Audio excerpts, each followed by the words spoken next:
Good morning students. I hope you all are well.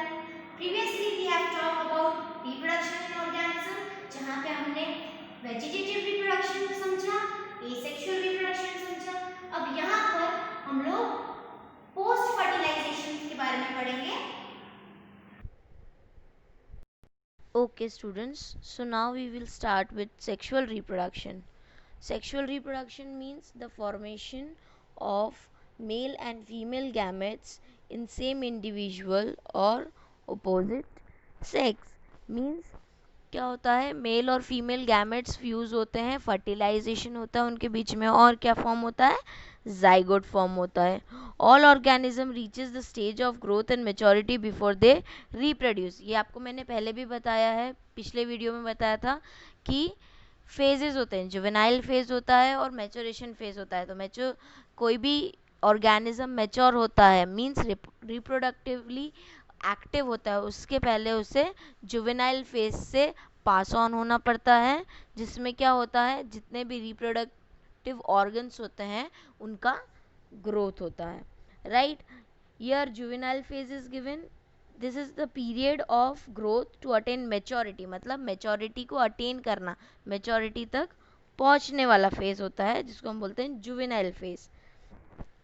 Right, in angiosperms end of vegetative phase is called juvenile phase. Now senescent phase. Senescent phase क्या होता है, the end of reproductive phase is called senescent phase. जैसे कि death phase होता है जहाँ पर आपके reproductive organs जो हैं या reproductive system जो है वो inactive हो जाता है. ठीक है, तो उसको बोलते हैं हम senescent phase, मतलब reproductively body function करना बंद कर देती है. ये यूजुअली कब होता है, ओल्ड एज में होता है. Right, after this individual dies up. इसके बाद क्या होता है, इंडिविजुअल डाई हो जाता है. फ्लावरिंग प्लांट्स में क्या होता है, एनुअल और बाइनुअल प्लांट्स. ये आपको मैंने पिछली क्लास में बताया है. एनुअल और बाइनुअल प्लांट्स क्या होते हैं, एनुअल प्लांट्स जो ईयर में सिर्फ एक बार ग्रो होते हैं और बाइनियल प्लांट्स जो ईयर में दो बार ग्रो होते हैं. Flowering is once or twice in a year. In this plant's vegetative reproduction and senescent phase are clearly identified. आप इस प्लांट में या ऐसे प्लांट्स में आप वेजिटेटिव फेज, रिप्रोडक्टिव फेज और सेनेसेंट फेज इजीली देख सकते हैं. Right, the example of such plants are rice, wheat, marigold, etc. Next is in some plants flowering occurs several times in a particular season. कुछ ऐसे plants भी होते हैं जहाँ पर एक सीजन में बहुत सारे बार फ्लावरिंग होती है. In some plants flowering occurs only once in a lifetime. फिर कुछ ऐसे प्लांट्स भी होते हैं जिसमें उनकी पूरी लाइफ स्पैन में सिर्फ एक बार फ्लावरिंग होती है या फिर एक ही बार वो रिप्रोडक्टिव फेज आता है. आफ्टर दैट प्लांट्स डाई, उसके बाद वो प्लांट खत्म हो जाता है. ऐसे प्लांट्स के एग्जाम्पल है bamboo flowering after 50 to 100 years. ठीक है, बैम्बू ट्री में या बैम्बू में फ्लावरिंग कब होती है, 50 to 100 ईयर्स में. कोरंजी स्ट्रॉम्बिलेंथस फ्लावर्स वंस इन 12 ईयर्स. ठीक है, 12 ईयर्स में सिर्फ एक बार ग्रो होता है. Next is reproductive cycle in animals. ठीक है, अभी तक हमने देखा कि 3 फेजेस होते हैं. वेजिटेटिव फेज जिसको आप जुवेनाइल फेज भी बोलते हो, रिप्रोडक्टिव फेज, ठीक है, और उसके बाद आता है तुम्हारा सेनेसेंट फेज जहाँ पर रिप्रोडक्टिव ऑर्गन्स वर्क करना बंद कर देते हैं ओल्ड एज में. Now we will see only one part of this, that is reproductive phase. Reproductive phase में होता है आपका reproductive cycles. Understand, reproduction in animals is seasonal. Birds lay eggs only in specific season. ठीक है, animals में क्या होता है, रिप्रोडक्शन का एक पर्टिकुलर सीजन होता है. फॉर एग्जाम्पल बर्ड्स एक पर्टिकुलर सीजन में अपने एग्स को ले करती है. The placental animal exhibits reproductive cycle that leads to change in ovaries and hormonal levels. ठीक है, अब रिप्रोडक्टिव साइकिल की हम लोग बात कर रहे हैं तो क्या होता है, जो एनिमल्स होते हैं उनकी रिप्रोडक्टिव साइकिल के अंदर कुछ चेंजेस होते हैं, ये चेंजेस ओवरीज में हो सकते हैं। ओवरीज क्या है? फीमेल रिप्रोडक्टिव ऑर्गन है, अंडरस्टैंड। और हार्मोनल लेवल पे कुछ चेंजेस होते हैं जिसकी वजह से वो रिप्रोडक्टिव साइकिल वर्क करती है। अब हम देखेंगे oestrus cycle. Oestrus cycle usually animals में होती है। In this reproductive cycle of non-primates animals like cows, dogs, rats, tigers, etc. These animals are reproductively active only in specific season. अभी मैंने आपको बोला कि ऑस्ट्रिच साइकिल या एनिमल्स में जब भी रिप्रोडक्टिव साइकिल वर्क करती है तो वो एक पर्टिकुलर सीजन पे एक्टिव होती है, right. Hence these are called seasonal breeders, और इनको हम क्या बोलते हैं? Seasonal breeders. मतलब ये सिर्फ कोई एक पर्टिकुलर सीजन में एक्टिव होते हैं। Next is menstrual cycle. Menstrual cycle जो होती है ये भी रिप्रोडक्टिव साइकिल में चेंजेस होते हैं। कौन से लेवल पे? ओवरीज में चेंजेस आएंगे, हार्मोनल लेवल पे चेंजेस आएंगे। लेकिन menstrual cycle occurs in human females, ये ह्यूमन बींग्स में होती है और मंकीज में होती है, एप्स में होती है, अंडरस्टैंड। नाउ इन दिस, और इनका कोई एक पर्टिकुलर सीजन नहीं होता है, राइट। तो इनको बोलते हैं हम कंटिन्यूस ब्रीडर्स, अंडरस्टैंड। अभी मैंने आपको दो चीज़ बताई, continuous breeders and seasonal breeders. Seasonal breeders मतलब जो किसी पर्टिकुलर सीजन में उनका रिप्रोडक्टिव सिस्टम एक्टिव रहे तो वो सीजनल ब्रीडर्स, और continuously through out the year रहे किसी भी ऑर्गेनिज्म में तो उनको हम बोलते हैं continuous breeders. Now we will see the events in sexual reproduction. मैंने आपको पहले भी बताया था 3 इवेंट्स होते हैं सेक्सुअल रिप्रोडक्शन में, pre fertilization, fertilization and post fertilization. Now one by one we will see all the things. Pre fertilization events, pre का मतलब क्या है? पहले, मतलब फर्टिलाइजेशन से पहले के जो इवेंट्स होते हैं उनको हम बोलते हैं प्री फर्टिलाइजेशन। फर्टिलाइजेशन जहाँ पर मेल और फीमेल गैमेट फ्यूज होते हैं। पोस्ट फर्टिलाइजेशन मतलब फर्टिलाइजेशन के बाद के इवेंट्स, यानी बाद का process, okay. Now pre fertilization में क्या होता है? It involves two things, gametogenesis and gamete transfer. Gametogenesis का मतलब क्या होता है? फॉर्मेशन ऑफ गैमेट्स, ठीक है। अभी मैंने आपको बताया फर्टिलाइजेशन में क्या होता है? Fusion of gametes.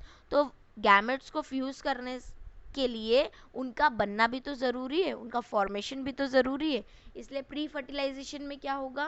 गैमेटोजेनेसिस मतलब formation of gametes and gamete transfer, उन्हीं गैमेट्स को हम ट्रांसफर करेंगे। Post fertilization events, it involves the formation of zygote and embryogenesis, ठीक है। पोस्ट फर्टिलाइजेशन, अब फर्टिलाइजेशन में आपका जाइगोट जो है वो बने, मतलब वो तो बन गया है, ठीक है। फिर पोस्ट फर्टिलाइजेशन में क्या होगा? फ्यूजन हो गया, उसके बाद फॉर्मेशन ऑफ जाइगोट होगा, जाइगोट बनेगा, और जब जाइगोट बन जाएगा उसके बाद जाइगोट से एम्ब्रियो बनेगा। जब जाइगोट से एम्ब्रियो बनता है तो उस प्रोसेस को हम बोलते हैं embryogenesis, right. See, in this slide, you can see gametogenesis. It is the process of formation of male and female haploid gametes. Haploid मतलब सिंगल, ठीक है। सिंगल नंबर जब होता है तब हम उसे बोलते हैं हैप्लॉइड, और डबल नंबर जब होता है तब हम उसको बोलते हैं डिप्लॉइड, ठीक है। एन और 2n मैंने आपको समझाया भी है क्लास 11th में, ठीक है। होमोगैमेट्स एंड आइसोगैमेट्स। होमोगैमेट्स और आइसोगैमेट्स क्या होते हैं? These morphologically similar male and female gametes, जो मॉर्फोलॉजिकली मतलब फिजिकल अपीयरेंस में अगर मेल और फीमेल गैमेट आपको सेम दिखते हैं तो उनको हम बोलते हैं होमोगैमेट्स या आइसोगैमेट्स। हीट्रोगैमेट्स क्या होगा? जो मॉर्फोलॉजिकली डिफरेंट होंगे, मेल और फीमेल अगर आपको अलग अलग दिख रहे हैं तो वो हीट्रोगैमेट्स होंगे, राइट। एंथ्रोजोइट और स्पर्म, एंथ्रोजोइट स्पर्म मैंने आपको बताया है मेल गैमेट होता है, ठीक है। एग और ओवम जो है वो फीमेल गैमेट होता है। This is the picture which is there in your book in which chromosome numbers is given. कौन से ऑर्गेनिज्म जो है जो 2n होते हैं या कितने नंबर ऑफ क्रोमोसोम्स प्रेजेंट होते हैं, ठीक है। जैसे ह्यूमन बींग्स हैं उनमें डिप्लॉइड में 46 क्रोमोसोम्स प्रेजेंट होते हैं, पर जब हम एन में देखते हैं, क्रोमोसोम नंबर इन गैमेट्स देखते हैं, तो वो 23 पेयर्स ऑफ क्रोमोसोम्स होते हैं. Next is sexuality in organism. ठीक है, होमोथैलिक और मोनोशियस. होमोथैलिक और मोनोशियस का मतलब क्या होता है? जब बाइसेक्सुअल प्लांट होता है. बाइसेक्सुअल प्लांट मतलब दोनों मेल और फीमेल जो होते हैं वो अलग अलग प्लांट में होते हैं, राइट? तो उसको हम बोलते हैं होमोथैलिक या मोनोशियस. हीट्रोथैलिक और डायोशियस क्या होता है? जब यूनिसेक्सुअल प्लांट होता है. यूनिसेक्सुअल प्लांट होता है मतलब मेल और फीमेल रिप्रोडक्टिव पार्ट्स जो होते हैं वो अलग अलग डिफरेंट डिफरेंट फ्लावर्स में मिलते हैं. और मोनोशियस में क्या होता है? जब मेल और फीमेल प्लांट दोनों मेल और फीमेल रिप्रोडक्टिव स्ट्रक्चर एक ही प्लांट में मिलते हैं. ठीक है. नेक्स्ट इज मेल फ्लावर जिसको आप बोलते हो स्टेमेन, और फीमेल फ्लावर जिसको आप बोलते हो पिस्टल. ठीक है. Here picture is given of monoecious plant cucurbita and dioecious plant papaya and date palm. Sexuality in animals. अब एनिमल्स में क्या होता है? हर्माफ्रोडाइट. मैंने आपको हर्माफ्रोडाइट पहले भी बताया है. बाइसेक्सुअल एनिमल्स मतलब जिसमें मेल और फीमेल जो होता है वो एक ही ऑर्गेनिज्म में, एक ही एनिमल में अगर मेल और फीमेल है तो उसको हम बोलेंगे हर्माफ्रोडाइट या बाइसेक्सुअल एनिमल्स. एग्जाम्पल गिवन है tapeworm, earthworm, sponges, leech etcetera. Unisexual animals. Unisexual animals मतलब जिनका मेल और फीमेल रिप्रोडक्टिव ऑर्गन एक ही हो, या तो वो मेल हो या तो वो फीमेल हो. एग्जाम्पल गिवन है cockroach, insects, birds, fishes, amphibians and mammals. Haploid organism. Haploid organism क्या होता है? जिसमें one set of chromosome present होता है. मैंने बताया आपको एन नंबर बताया था. ह्यूमन बींग्स में 23 पेयर ऑफ क्रोमोसोम्स होते हैं, तो 23 क्या है? हैप्लॉइड ऑर्गेनिज्म है. Examples are given Monera, fungi, algae, bryophytes that has haploid plant body. Diploid में क्या होगा? 2 set of chromosomes होंगे, मतलब 2n. Example given है pteridophytes, gymnosperms, angiosperms and most of animals. In diploid organism the gamete forms by meiosis. ठीक है, जो gamete formation होगा वो कैसे होगा? meiosis के थ्रू होगा. Second is transfer of gamete. Okay, the next process is transfer of gametes, जहाँ पर gametes transfer होते हैं. In majority of organisms, males and female gametes are motile. Male और फीमेल गैमेट्स मोटाइल होते हैं. इनका क्या मतलब है? मूवेबल होते हैं, मतलब एक प्लेस से दूसरी प्लेस जा सकते हैं. Female gametes are non motile, मतलब फीमेल गैमेट्स नॉन मोटाइल होते हैं, मतलब दे आर नॉट मूवेबल. ठीक है. In few fungus and algae both male and female gametes are motile. Algae और फंगस में क्या होता है? मेल और फीमेल गैमेट्स दोनों मोटाइल होते हैं. ठीक है.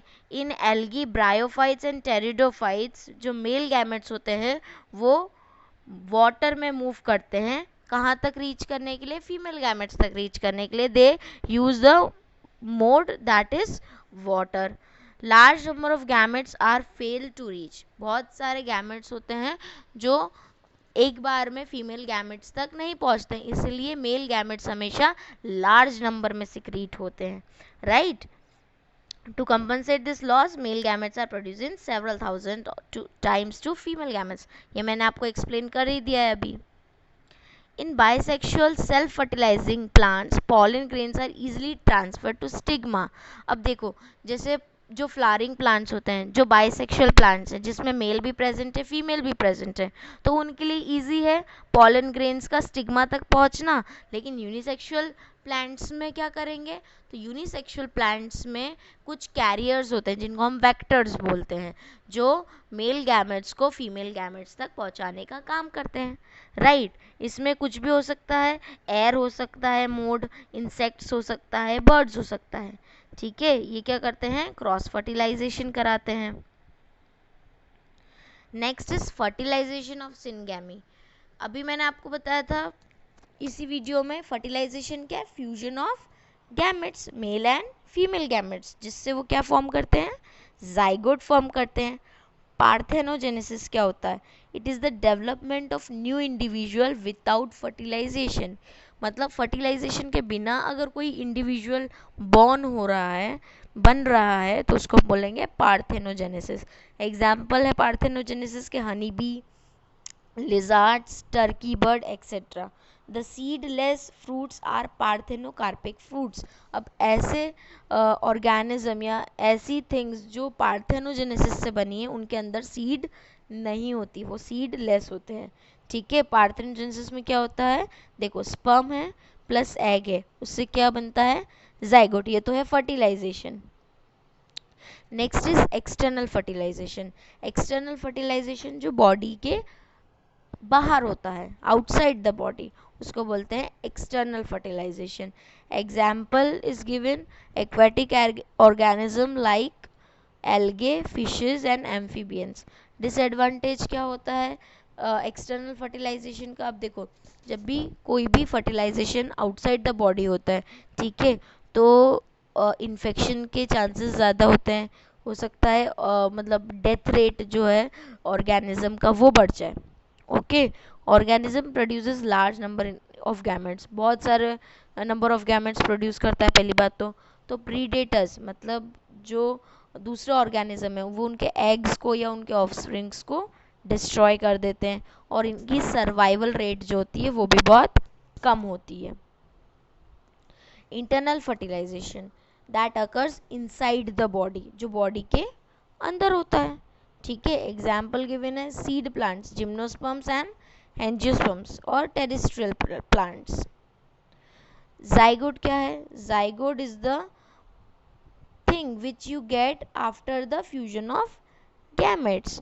ठीक है, the fusion of a haploid male and female result in the formation of diploid gamete. जब एक फीमेल से एन आता है और एक मेल से एन आता है, दोनों मिलकर के क्या बनाता है? जाइगोट, जो होता है 2n, राइट।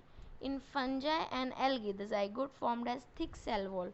जाइगोट के ऊपर एक थिक सेल वॉल होती है जो उनको अनफेवरेबल कंडीशन से रेजिस्ट करने में हेल्प करती है। Okay students, so this is all about your first chapter. Here your first chapter has been completed, and if any queries there, write in the comment section, and if you are well explained by this video, like the video. Thank you so much.